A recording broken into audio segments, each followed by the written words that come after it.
Binisita kanina ni Pangulong Duterte ang mga naging biktima ng pagsabog sa Hilongos, Leyte. Ayon sa PNP, droga ang isa sa mga motibong tinitingnan ng mga otoridad sa pag-atake.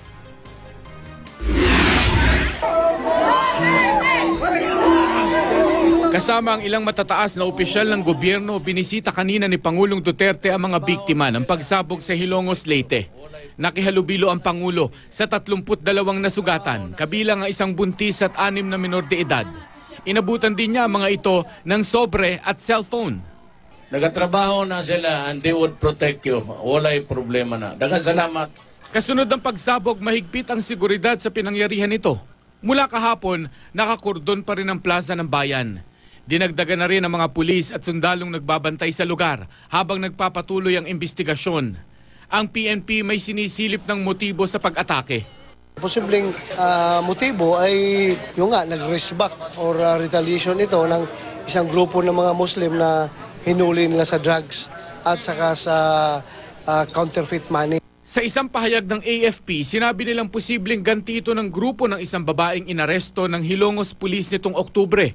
Natanong din sa PNP kung terorismo ba ito.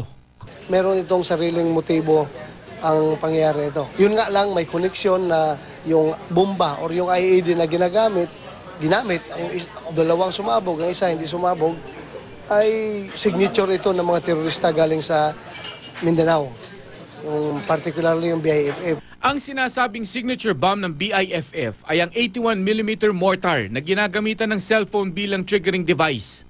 Ganitong klase ng bomba raw ang sumabog sa Davao City noong nakaraang Setyembre.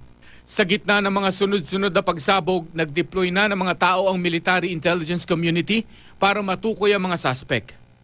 Nagpulong-pulong na rin ang matataas na opisyal ng PRO7 para talakayin ang paghihigpit ng seguridad ngayong holiday season sa Central Visayas. So far, wala naman tayong nare-receive na specific threat dito sa Region 7 about yung campaign natin against illegal drugs, but we are on alert on this kasi alam natin marami tayong nasasagasaan. Ang Davao City naman nananatiling nasa Terrorism Alert Level 3 dahil sa sunod-sunod na pagpapasabog. High Terrorism Alert yung Level 3 natin. So talagang mahigpit yung ginagawa natin ng mga inspection, lalo na particular sa checkpoint dito sa bus terminal at dito sa ferry. Then patuloy pa rin ginakandak natin ng mga random checkpoints, mobile checkpoints dito sa loob ng city. Nananatili namang naka-full alert status ang PNP ngayong holiday season. Huwag lang po kayo mag-alala, continue enjoying Christmas.